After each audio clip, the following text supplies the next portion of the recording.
Hamas menolak keras rencana Israel untuk merelokasi warga Palestina ke Gaza Selatan. Bagi Hamas, langkah ini bukan sekadar evakuasi, melainkan gelombang genosida baru yang kembali membuka luka lama warga Palestina dari kelamnya tragedi Nakba tahun 1948. Di tengah gelombang kecaman akan perintah pengusiran paksa, Israel justru semakin gencar menyiapkan langkah-langkah pengusiran paksa. Mulai dari mendirikan tenda-tenda pengungsian di Gaza Selatan, sampai menjajaki opsi memindahkan warga Palestina ke Sudan Selatan. Seperti apa rencana Israel dan bagaimana ketakutan warga Gaza menghadapi ancaman pengusiran paksa pasukan Netanyahu?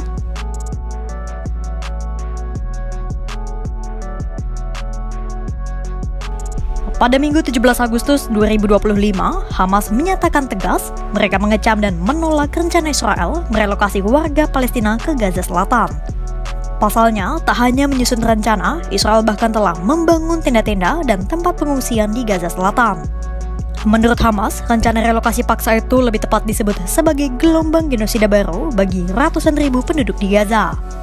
Narasi Israel soal evakuasi warga Gaza pun disebut Hamas sebagai penipuan besar-besaran. Alih-alih mengamankan warga Gaza dari perang, relokasi itu justru menimbulkan pengusiran paksa massal seperti tragedi Nakba tahun 1948. Pertanyaannya, apa saja yang telah dilakukan Israel untuk memuluskan rencananya mengusir paksa warga Gaza?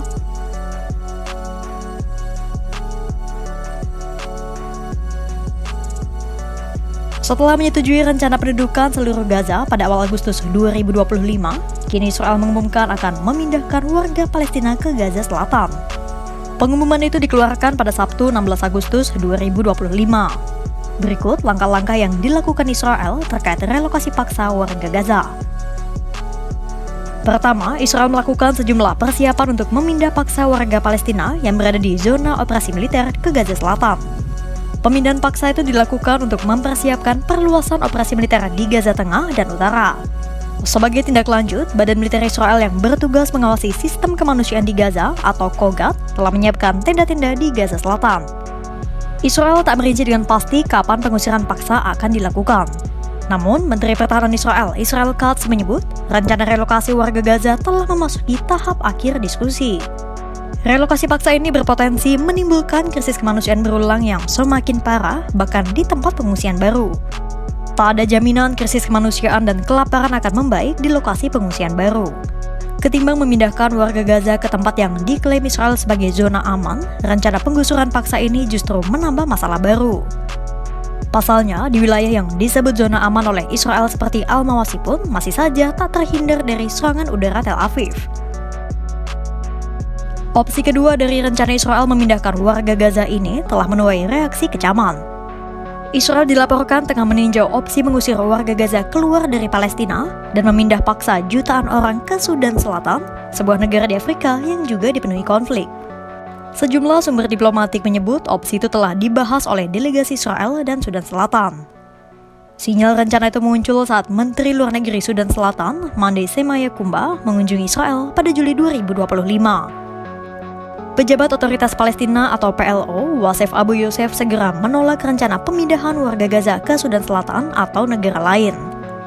Pasalnya, bagi warga Palestina, rencana ini mengingatkan pada tragedi Nakba tahun 1948 ketika lebih dari 700.000 orang diusir dari kampung halaman mereka di Palestina saat Perang Arab-Israel pecah. Relokasi ke Sudan Selatan akan dipandang sebagai pengusiran permanen alias genosida dan bukan sekadar evakuasi kemanusiaan. Ketiga, Kepala Staf Militer Israel, Eyal Zamir telah menyetujui peningkatan serangan sebagai penerapan fase baru rencana pendudukan seluruh Gaza pada Minggu 17 Agustus 2025. Zamir menyebut Israel akan mempertahankan momentum operasi Gideon Chariots atau kereta perang Gideon dan terus melancarkan serangan hingga Hamas mengakui kekalahan. Rencana pendudukan itu akan dimulai dengan pengambil alihan kota Gaza dengan mengusir hampir 1 juta penduduknya ke selatan, mengepung kota, dan menggerebek permukiman-permukiman. Lalu selanjutnya adalah perebutan kamp-kamp pengungsian di Gaza Tengah. Kira-kira bagaimana tanggapan warga Gaza dan PBB?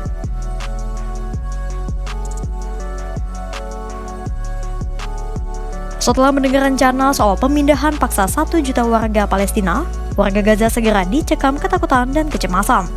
Pasalnya, mereka sudah terlalu sering diusir, hidup berpindah-pindah dari tenda ke tenda lain dengan kelaparan dan minimnya pasokan medis.